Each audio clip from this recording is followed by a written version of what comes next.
Oh, it's a light. This is intimidating. Kia ora koutou kata, ko Sam McBride tokuinga. Hey, welcome. I was pleased to be asked to chair this session, actually, because two topics, kind of of considerable interest to me is addiction psychiatrists working in addiction settings, both in the context of, kind of neglected but common addiction of nicotine and tobacco, and then changes to the driving legislation and what might mean for our clients and the medications we prescribe or the drugs that they're taking. And so really keen to introduce Dr. Mahesh Rajasuriya. He is the lead psychiatrist of an inpatient unit at Riverland General Hospital in Australia. So thank you for making it across the ditch and coming here. And he's also the founder and head of the WHO-affiliated Centre for Combating Tobacco. And I was just kind of reflecting on the talk when I was looking at it. Oh, sorry, we've also, I should have said, we've had a slight change in order, in case you're wondering, and that Charlie, who's doing the presentation on driving, is running late, so we've switched the order around. So Mahesh will be talking first. I was kind of thinking about this in the context of public health, and that the biggest health interventions we can make occur in the public health field. And if we're wanting to improve people's quality of lives and save lives and all those sorts of, arguably important things, then it should be public health measures. But no one ever does it, and we always get a little bit bored of them and kind of tune out. So I'm arguing that we shouldn't, and so with tobacco and nicotine, it's one of the things we should take seriously, we should acknowledge, and we should try and address with our clients. Welcome, Mahesh, and thank you for coming along, and I'll now leave it over to you.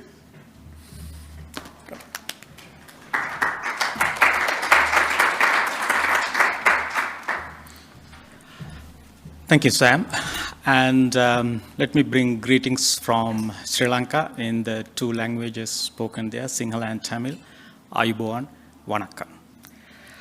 Schizophrenia and tobacco smoking, a blind spot for psychiatrists. So I intend to present my talk in three parts. The part one will be on the findings of our paper, which I will show you in a minute. And part two will be putting these findings in context, and part three, the way forward. So let me begin with part one. So this is the paper that we published, my colleague Amila Isuru and myself, in BJ Psych Advances in 2019, Tobacco Smoking and Schizophrenia, Re-examining the Evidence. There are three theories that may explain the very high smoking prevalence in people living with schizophrenia. They smoke at an increased frequency because smoking ameliorates some of the symptoms of schizophrenia and side effects of medications, the so-called self-medication theory. And the next is smoking causes an increased predisposition to develop psychosis. Tobacco use as a risk factor for schizophrenia theory.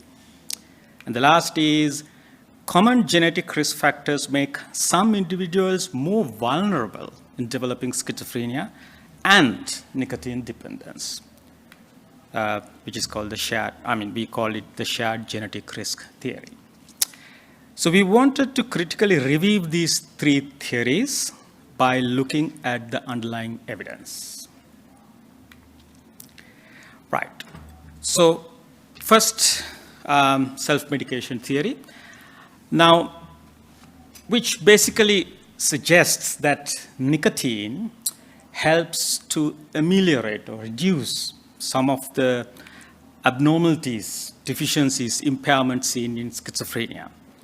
So let me begin with the most primary level, at this cellular and neurotransmitter level. So there's a significant body of evidence which suggests that nicotine does improve some of these deficiencies, such as abnormal frontal dopamine and glutamate levels, hyperfunction of central nicotinic acetylcholine receptors. And these cellular neurotransmitter level abnormalities are supposed to, or we believe they give rise to certain neuropsychological abnormalities in schizophrenia. And there is a smaller body of evidence which suggests that nicotine does improve some of them, such as impairment in the filtering of extraneous information, etc. And then we believe that these abnormalities give rise to the emergence or worsening of symptoms of schizophrenia. Now, increasingly smaller body of evidence suggests that there are some symptoms of schizophrenia that may be improved by nicotine, especially cognitive deficits, but it's a bit equivocal. And then we believe that these symptoms are linked to clinically meaningful outcomes in schizophrenia, such as number of relapses, level of social adjustment. But there is not much evidence to suggest that nicotine improves any of this level outcomes.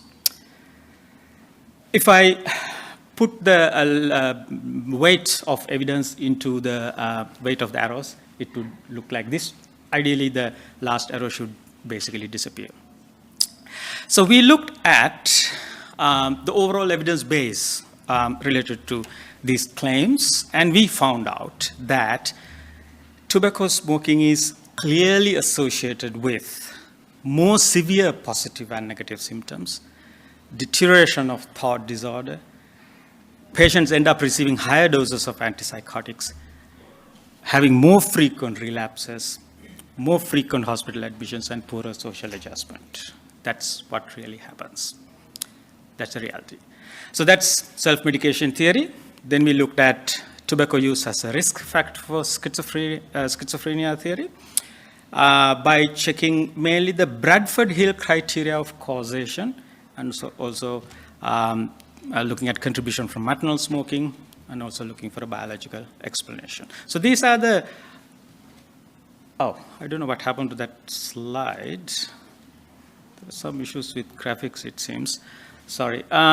So there are 9 criteria of Bradford-Hill criteria of causation. And I think something has gone wrong with the slides. I didn't check to that level. Anyway, sorry. So we looked at several studies.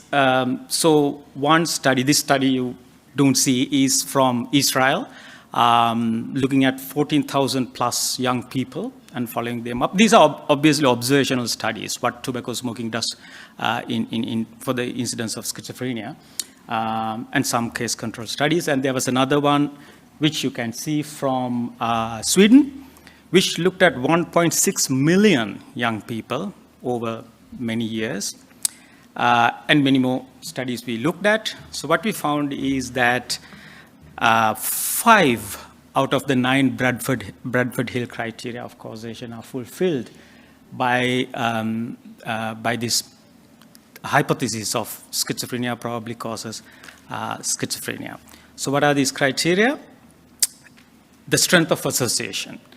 Prospective studies clearly show that smoking increases the risk of schizophrenia. And it is dose dependent. So more you smoke, higher the risk of developing schizophrenia, or worse the symptoms are. And smoking predates occurrence of schizophrenia, and this association remains significant after adjusting for the prodromal period of the illness. So it's not that you develop the prodrome and then you start smoking, no. And the consistency. The association has been shown to be present across many countries, over time, and in a variety of settings. And there's a very clear plausible mechanism. Nicotine, stimulation of nicotinic receptors on dopaminergic neurons in the midbrain by nicotine can give rise to hypersensitivity of nicotine receptors and dopaminergic receptors and dopaminergic activity. And there was a confounding additional criterion fulfilled as well. Associations remain significant even after adjusting for confounding factors such as cannabis use. So that's what we found in our study. And unfortunately, the next one you can't see. So this is a paper titled Evidence of a Causal Relationship Between Smoking, Tobacco, and Schizophrenia Spectrum Disorders, published by, the team was led by Professor James Scott from University of Queensland. and they found that tobacco definitely increases the risk of schizophrenia. So it's well established now. Then we looked at what the tobacco, the cotinine level, which indicates a level of nicotine, which is a metabolite of nicotine, in mothers can do to the incidence of schizophrenia in the offspring. So this is a case control, retrospective kind of a case control study from Finland, and they clearly showed that the odds ratio of offspring developing schizophrenia if mothers' cotinine level was significant was very high. The odds ratio was 3.41. The 95% confidence level was way above 1.0. So there's a very clear link between those two.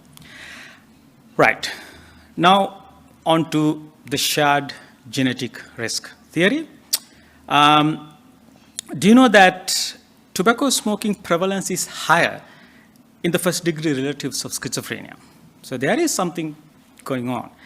Some candidate genes for smoking are associated with schizophrenia, and associations have been found between polygenic risk scores of smoking and schizophrenia. So there is some shared vulnerability for these two conditions. But when you look at them very closely, what you find is that both these conditions are multifactorial conditions, not major genetic conditions. But, well, the role of genetics in tobacco smoking is much smaller than in schizophrenia.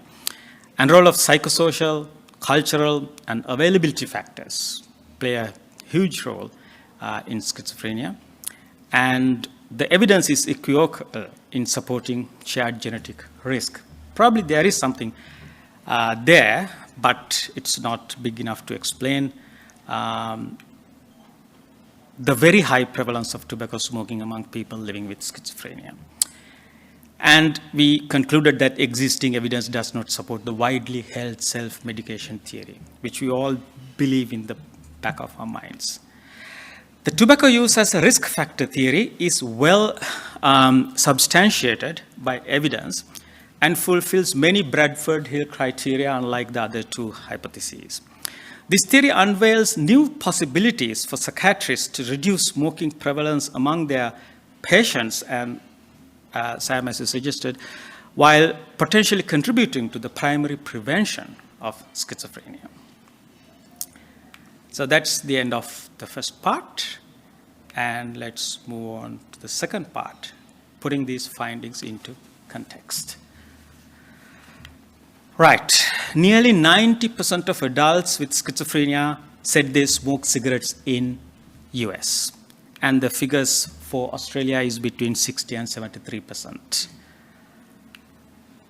Almost 40% of all cigarettes smoked by US adults are consumed by people with mental illnesses.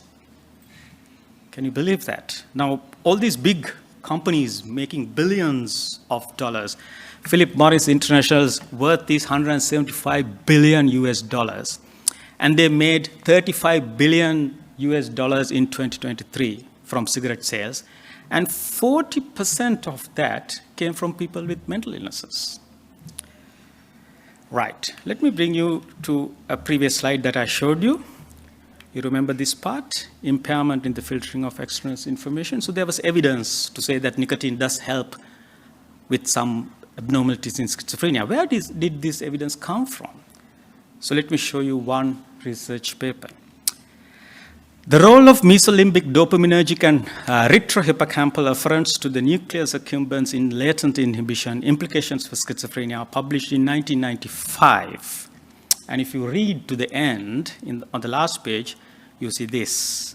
The study was funded by Council for Tobacco Research USA, which was an organization set up by tobacco companies in the USA in 1954. Right, so that's where the evidence is coming from, at least some of it, all right? And I can show you more juicy evidence.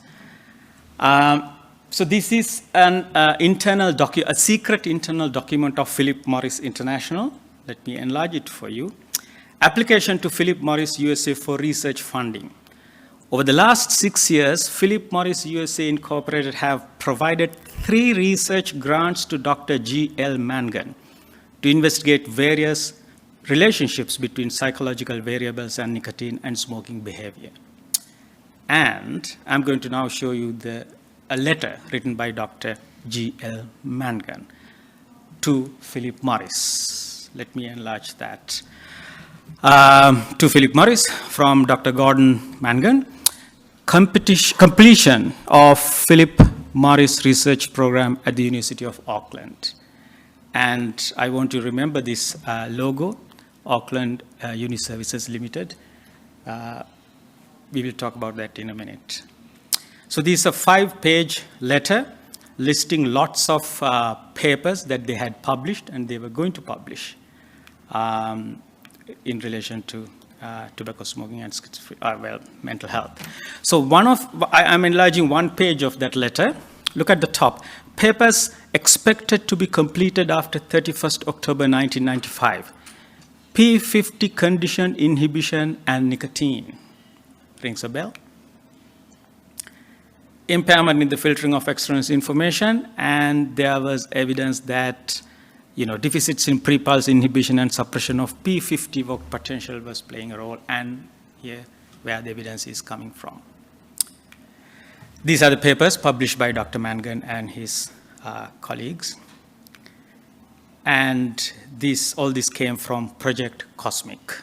In May 1988, the University of Auckland signed a contract with Philip Morris for a 3-year research project.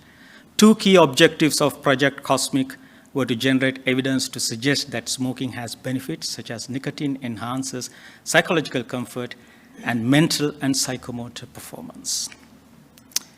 And here we come to the logo.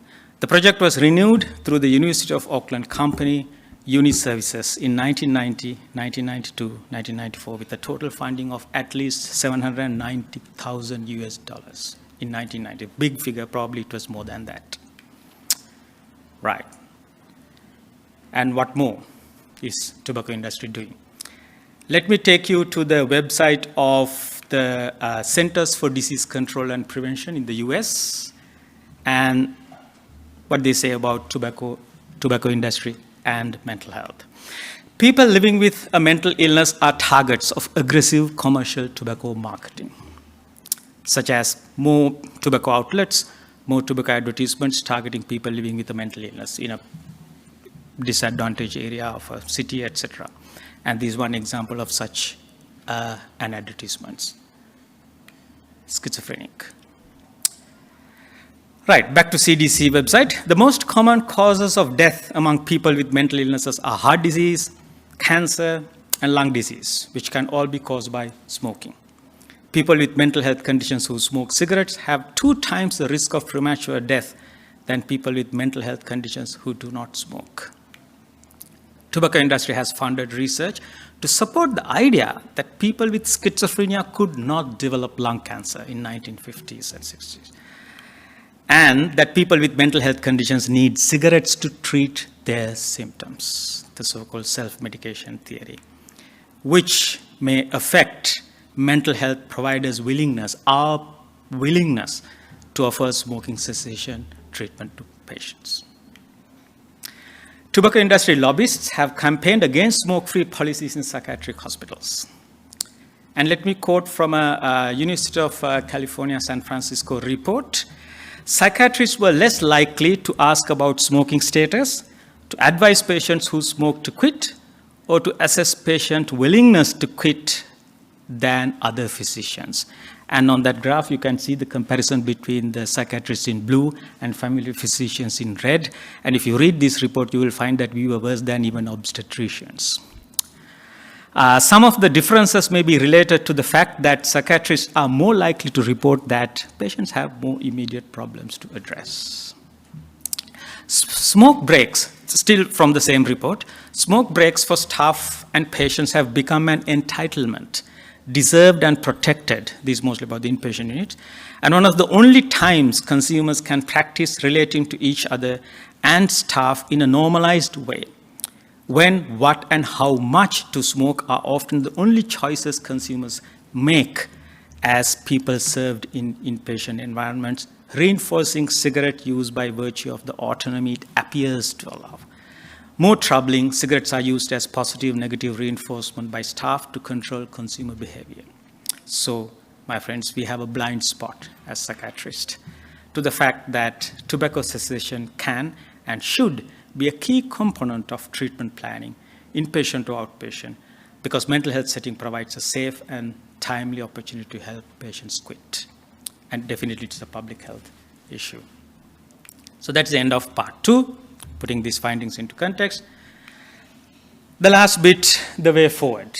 It's easy. All you have to do is to find this guidance on our website, RANZCP website, Mental Health Clinician Guidance for Managing People Smoking Cessation. I'm just going to quote few sentences from that guide, and you'll get the idea. A strong smoking culture in both the patient and staff populations of inpatient or residential psychiatric facilities, as well as the use of cigarettes to control certain behaviors and reinforce medication compliance, have been well reported throughout the mental health literature. The enforcement of smoke-free legislation and/or policy is inconsistent in mental health facilities, with some residential facilities still permitting or turning a blind eye to smoking indoors. People experiencing several mental illnesses tend to be part of peer groups where smoking is common, and often do not receive the same prompts and encouragement from health professionals to quit smoking as the general population.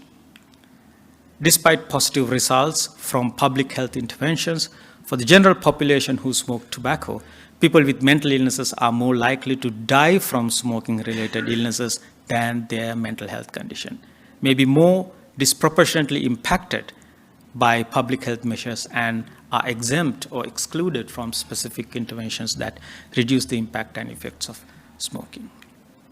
Yet, people with mental illnesses are just as motivated to cease tobacco smoking and try just as often to quit as people who smoke who do not experience mental illness. The management of tobacco smoking is one of the most important activities a mental health clinician or service can undertake in terms of reducing mortality, improving quality of life, and improving efficacy of mental health treatment. So that's the main message of that guidance and perhaps of this talk as well. And let me finish with 2 images of 2 former leaders, 2 contrasting leaders, one from the US and the other from this beautiful country. Thank you very much.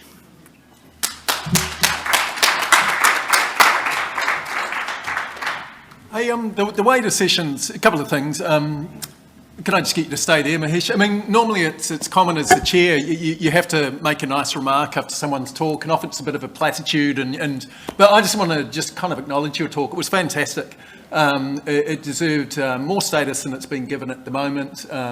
It's been extremely thought-provoking, and, you know, I think we need to kind of sit here for a moment. And one of the things the college did when they were sent around and said, when you were presenting, they said, you're liable for any slanderous or libelous comments, which I thought was a bit of a wussy of a college, and so I'll try and talk carefully. We have a government at the moment with clear links to the tobacco industry. We've rolled back extraordinary interventions which might have changed the life of thousands, particularly for our most vulnerable people. When you go to the college dinner this evening, don't burn Parliament down, even though you may feel like it. So that was a fantastic talk. We've got a few minutes. We're supposed to ask questions at the end of both sessions, but does anyone want to make any comment now? It's not a big group. Oh, and actually I'm ignoring poor Michael here. Michael, is there any questions we want to ask now? Yeah, I'm sure. There's 2 questions at the moment. So, Mahesh, is it the smoking or is it the nicotine that is the problem? Sorry, say that. Is it the smoking or is it the nicotine in the smoke that is the problem? Okay. Have you got a comment on that? Thank you. So the paper looked at how nicotine was supposed to be a treatment for schizophrenia.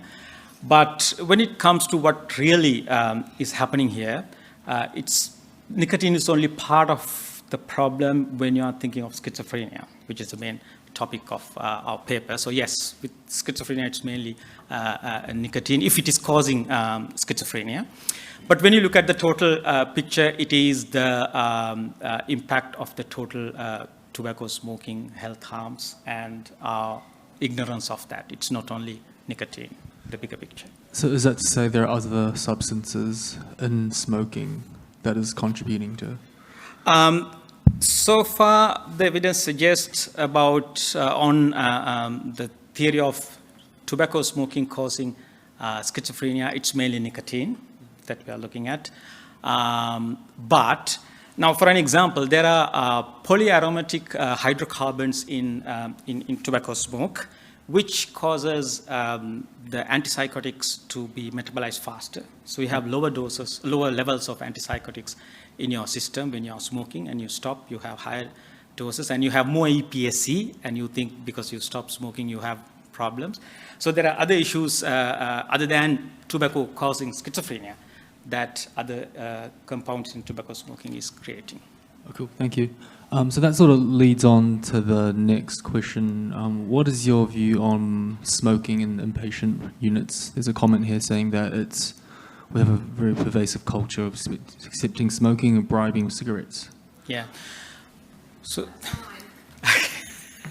But I just wanted to say, I wrote it when I was crossed when you started, because you were talking about self-medication theory. And I was like, what about pervasive culture? And then you said it later on, so I should wait. So I had more time.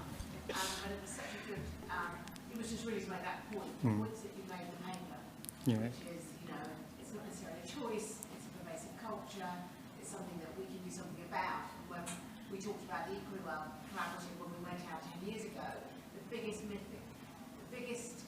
stigma and discrimination comment that came from other clinicians was, well, you've got premature death because all these people smoke. And as if it's something that we have an influence about. So it's really great. That's what I wanted to say. Thank you. And it's something we should feel guilty about, not doing anything if we are not. So let me make a confession. That was the main reason why I chose this topic and submitted this proposal to this conference, because I'm the lead psychiatrist of my inpatient mental health unit, and yes, we sometimes turn a blind eye to people smoking, not encourage. And when we try to do that, we find that they are interested in quitting. They were waiting for us to bring that topic up for discussion. Yes. So then, should we use NRT in inpatient units? Should we use nicotine replacement therapy? Yes. So, well, thank you for that question. We use lots of nicotine replacement therapy in our inpatient units. But what I find is that we are using it as a remedy for the few days that they are in the hospital. We expect them to restart smoking after they leave. It's just to make them not go out in the night. But we should change that attitude. We should try to help people to quit rather than just have less withdrawal symptoms during admission, because the moment you go home you can start smoking again. No, it should be a different attitude that we are looking at. But with that attitude, we should use the NRT in a slightly different way. Cool, thank you. So I just wondered, do you know about if that reduces aggression, agitation, because that's often the common reason why people use it? Yeah. So so we have lots of beliefs, and some of them are excuses that people become more aggressive if we do not allow them to smoke. It may be an occasional observation, but what we need to do is to change the attitude that we have towards this. And once that attitude changes, that's what the evidence suggests, which I did not bring into this talk, the aggression is less in the end. With smoke ban policies, we don't have to believe, we don't have to expect that the aggression is going to be more. It's actually going to be less, according to evidence. All right, cool, thank you. Can I ask a question? There was a lot of sort of controversy about the role of varenicline or Champix in terms of exacerbating mental disorders. Can you comment on whether that's valid or not, and what part it should play? Varenicline, now we have to accept that 80% of people who quit smoking never come to us. right, in the real world. They don't take any medication, they don't go to any health professional. So there's successful quitting happening every day in the world without any of these medications. So varenicline has certain side effects, psychological side effects, well, but to be honest, if you look at hardcore evidence, the evidence of varenicline helping people to quit and stay quit is significant. So we have to accept that. But in my personal experience, I have not seen many patients who are using varenicline in the end. So I can't comment from personal experience whether psychiatrists run into lots of problems giving varenicline. But overall, medication, we have to understand that it's not that we have to have a list of medications to do this. It's an attitudinal change, I think, that we need to do. And varenicline may be one of the arms in our armamentarium. Thank you. Awesome. Once again, thank you very much. I mean, that was a genuinely fantastic presentation. I honestly mentioned that it should have been given a greater profile than it's had. I really enjoyed it. I learned a lot. It's prompted me again to kind of think about, my practice and, certainly in my clients, we see a lot of people who continue to smoke. And so thanks for the reminder. Thanks. Thank you.